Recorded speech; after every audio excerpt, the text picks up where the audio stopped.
8 organisasi sekolah swasta di Jawa Barat resmi mengajukan gugatan ke KDM.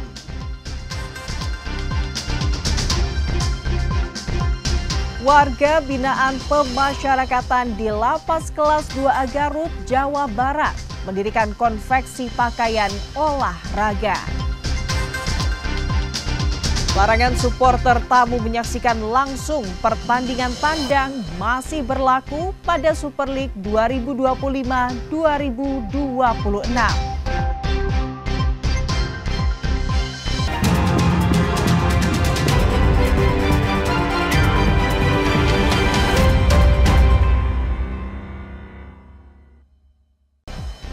Selamat pagi saudara, selain ketiga informasi utama tadi, kami masih memiliki informasi menarik lainnya.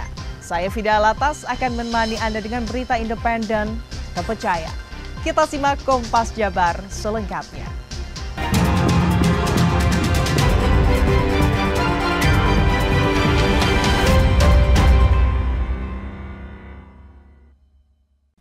Saudara, 8 organisasi sekolah swasta di Jawa Barat resmi mengajukan gugatan terhadap Gubernur Jawa Barat Deddy Mulyadi ke Pengadilan Tata Usaha Negara Bandung. Gugatan dipastikan diproses dan akan menjalani pemeriksaan berkas.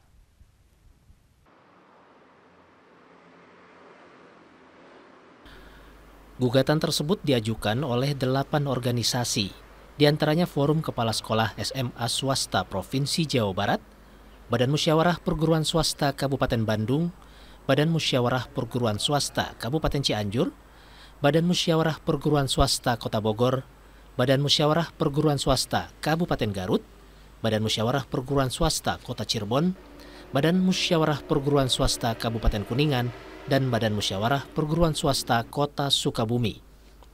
Mereka mengajukan gugatan terhadap keputusan Gubernur Jawa Barat Deddy Mulyadi tertanggal 26 Juni 2025 tentang petunjuk teknis pencegahan anak putus sekolah ke jenjang pendidikan menengah provinsi di Jawa Barat, beserta aturan dan turunannya baik yang telah terbit maupun yang akan diterbitkan. Gugatan tersebut teregistrasi dalam perkara nomor 121/G/2025/PT UN Bandung. Gugatan diajukan tertanggal 31 Juli 2025. Ketua PT UN Bandung telah menetapkan hakim yang akan memeriksa perkara tersebut. Jadi dalam pemeriksaan persiapan ini nanti formalitas gugatan dari pihak penggugat akan akan dimatangkan oleh majelis hakim, baru kemudian majelis hakim juga biasanya akan meminta informasi atau data-data terkait dengan adanya objek sengketa ini. Jadi pemeriksaan persiapan ini semacam tahap untuk memastikan formalitas dari gugatan ini apakah sudah terpenuhi sebagaimana maksud ketentuan Undang-Undang Peradilan Tun gitu. Jadi intinya seperti itu. Pemeriksaan persiapan ini jangka waktunya sekitar 30 hari dan setelah pemeriksaan persiapan nanti akan dilanjutkan dalam tahap pembacaan gugatan. Setelah pembacaan gugatan nanti ada jawaban, setelah jawaban nanti ada replik, duplik, pembuktian dimulai dari bukti surat, bukti elektronik, menghadirkan saksi, ahli, dan alat bukti lainnya yang terkait. Sekretaris Daerah Provinsi Jawa Barat Herman Suryatman mengatakan Pemprov Jabar tidak akan mempermasalahkan gugatan tersebut karena semua warga negara punya hak yang sama untuk mendapatkan keadilan hukum. Kami sekarang kan sedang berjalan pengadaan dan bahkan tentu salah satunya melalui gugatan ke PT UN. Kami hormati dan tentu kami persiapkan ya untuk menghadapi gugatan tersebut dengan sebaik-baiknya. Saat ini, Biro Hukum Pemprov Jabar sudah mempersiapkan langkah ke depan untuk menghadapi gugatan. Sunandar, Kompas TV, Bandung, Jawa Barat.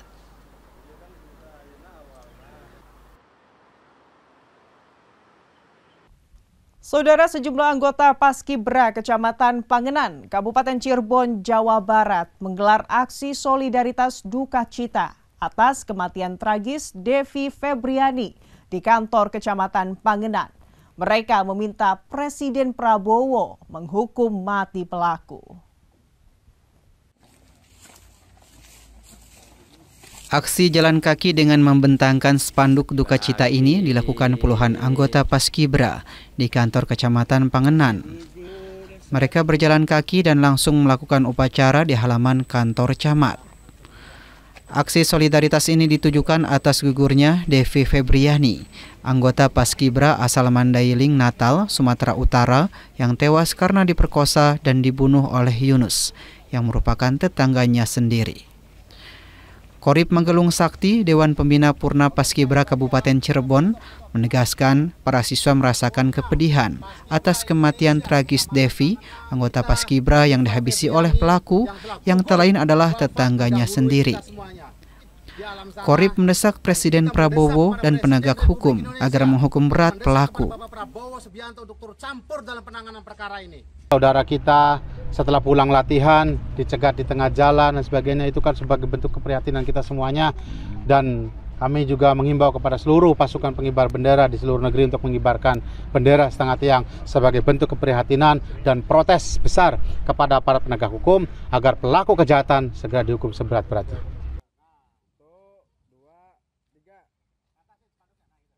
Saudara, warga binaan pemasyarakatan di Lapas Kelas 2A Garut, Jawa Barat mendirikan konveksi pakaian olahraga. Informasi selengkapnya kami hadirkan usai jeda.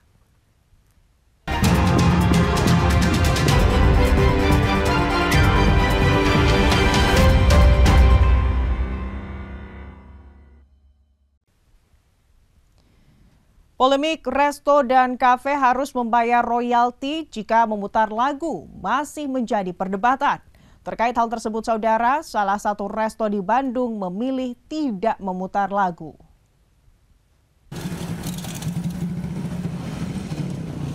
Resto dan kafe yang memutar musik dan lagu harus membayar royalti. Hal tersebut masih menjadi perdebatan di kalangan pelaku usaha. Salah satu pemilik resto di Bandung, Silvi, mengatakan tidak keberatan jika harus membayar royalti, dengan catatan sistemnya transparan dan sistem distribusinya harus jelas. Terkait hal tersebut, Silvi juga mengatakan yang ada hanya peraturan apa yang harus dibayar dan seperti apa dendanya jika tidak membayar royalti tanpa ada diskusi terlebih dahulu. Saat ini, restonya pun memilih tidak memutarkan lagu. Menurut saya sih ya sistem yang ada saat ini nggak ada transparansi, cumanya ada peraturan apa yang harus dibayar dan kalau tidak dendanya sekian, tanpa diskusi dulu mungkin dengan para pencipta lagu atau LMK-LMA yang tergabung dalam LMKN gitu mengenai hal ini. Jadi jujur aja saya semenjak ada kejadian seperti ini, saya nggak memutar lagu sih. Saya memutar tadinya lagu instrumental, cuma kemarin saya baca juga bahwa lagu instrumental juga kena, lagu-lagu suara alam juga kena. Jadi ya udahlah begini aja gitu. Kalau buat bayar royalti musik sih, kalau customer biasanya itu nggak terlalu permasalahin sih. Yang penting dia fun, terhibur juga dan nyaman juga sih untuk di kafenya pas nongkrongnya. Jadi kesannya lebih homey karena kan di Madam Hawk juga tuh konsepnya lebih lebih old gitu. Jadi pas sih. Saudara, aturan royalti musik untuk penggunaan komersial seperti di kafe dan restoran menimbulkan kebingungan di kalangan pemilik kafe di Garut, Jawa Barat. Hingga akhirnya akan menggunakan musik dari Artificial Intelligence atau AI untuk memanjakan pengunjung.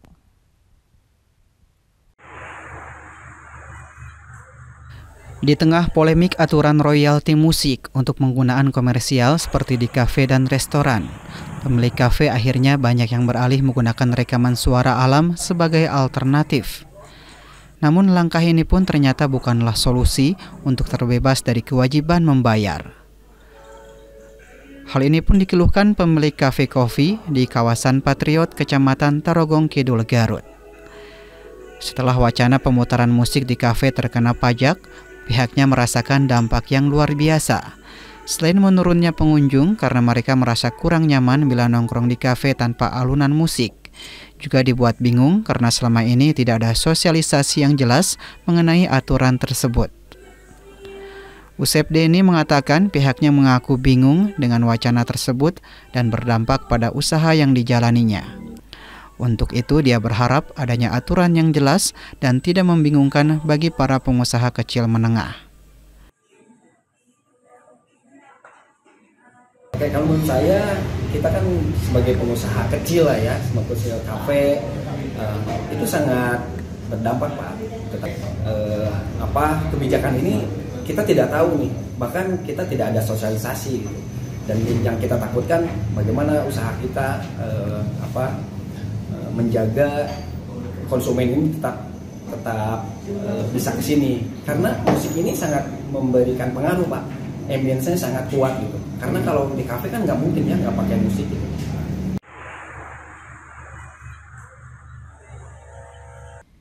Lembaga pemasyarakatan atau lapas yang terkesan menyeramkan kini disulap menjadi tempat yang nyaman dan produktif.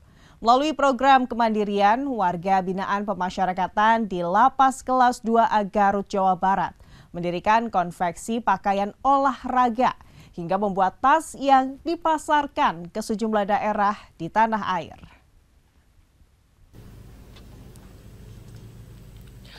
Tingginya tembok, jeruji besi, serta ketatnya penjagaan di lingkungan pemasyarakatan tidak menjadi halangan bagi warga binaan pemasyarakatan untuk tetap produktif di tengah proses hukum yang harus dijalani.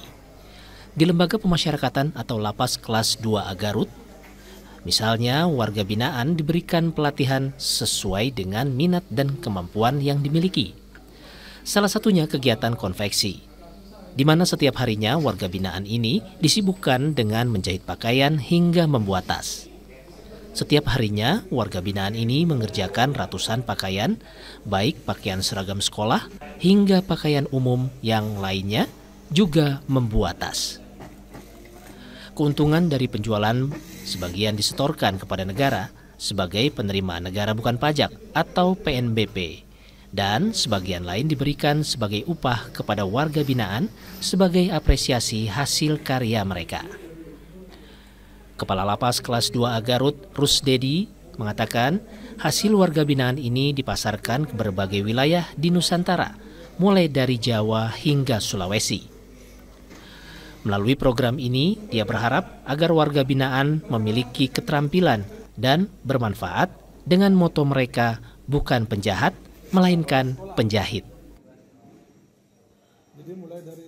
Jadi untuk di tempat ini adalah kegiatan konveksi ya, yang kita mulai dari tahun lalu sebenarnya kita sudah mulai canangkan ya, mulai penjajakan dengan kemitraan, kemudian berjalan, alhamdulillah.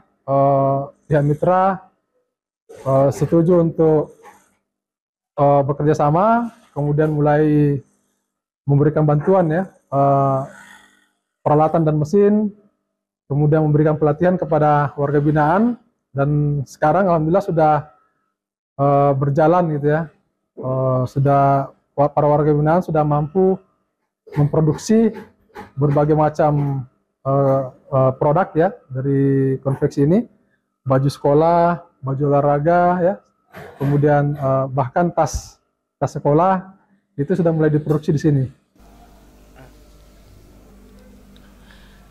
Ridwan Mustafa, Kompas TV, Garut, Jawa Barat. Saudara, informasi dari dunia olahraga akan hadir sesaat lagi. Tetaplah di Kompas Jabar.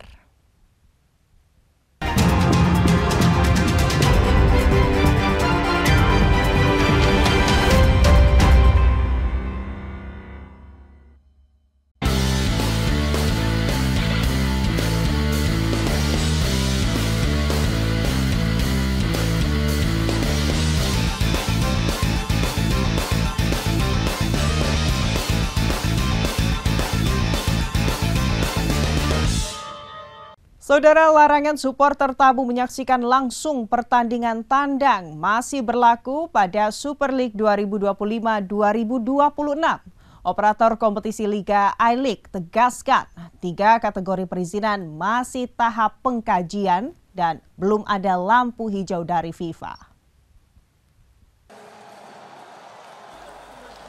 Larangan supporter tamu menyaksikan timnya di laga tandang pertama kali dilakukan pada musim 2022-2023 usai tragedi Kanjuruhan.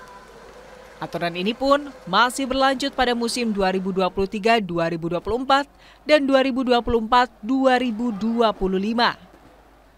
Operator kompetisi Super League, I-League tegaskan, FIFA belum memberikan lampu hijau. Meski sebelumnya, I-League telah mengklasifikasikan 3 kategori supporter tamu. Pencabutan ini masih dianggap terlalu beresiko. Delegasi FIFA yang datang menyaksikan euforia berlebihan bobotoh pada laga penutup musim lalu antara Persib Bandung melawan Persis Solo membuat FIFA belum yakin mencabut aturan itu.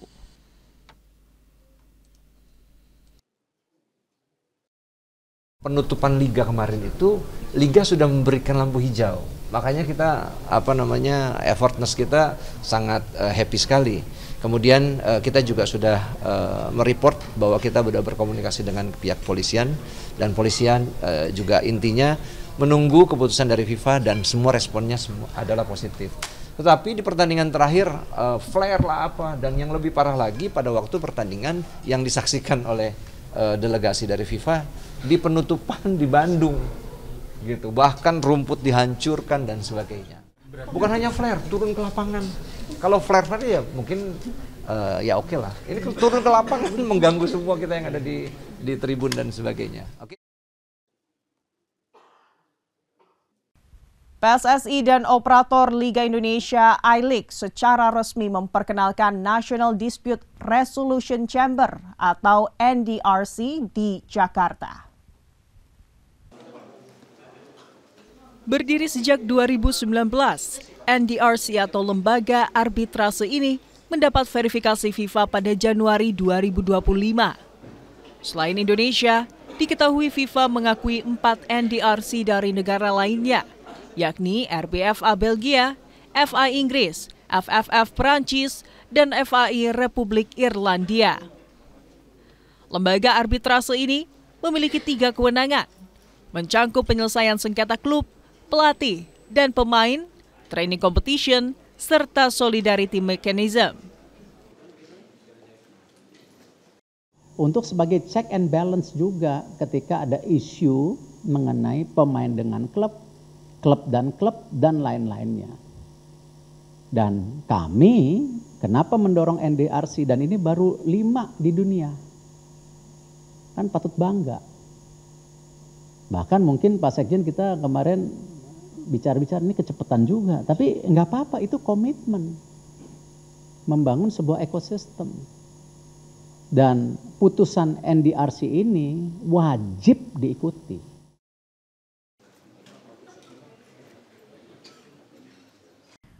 Saudara, Kota Solo, Jawa Tengah akan menjadi tuan rumah IBL All Indonesia 2025 pada 16 Agustus. Berkapasitas 3.800 penonton, Gor Indoor Manahan Solo, Jawa Tengah akan menjadi saksi persaingan 13 tim yang akan memperebutkan Piala Menpora ini.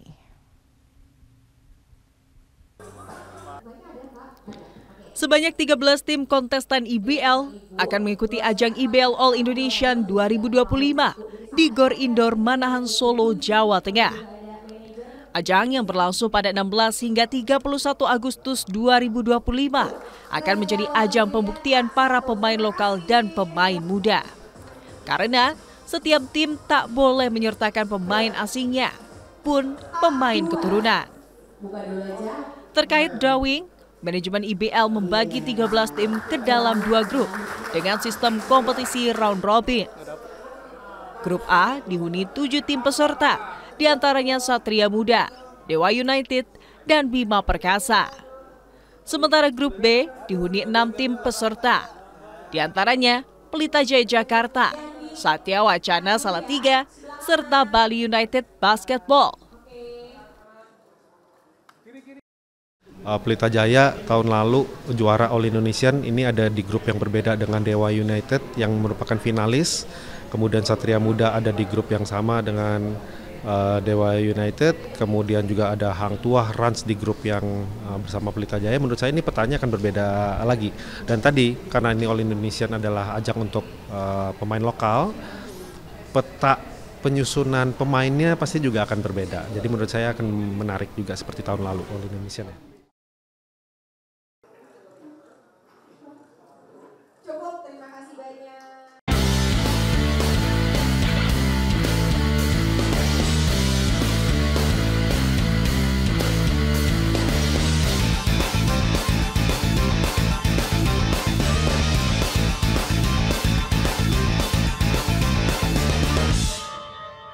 Saudara, dengan berakhirnya informasi tadi sekaligus mengakhiri Kompas Jabar episode hari ini.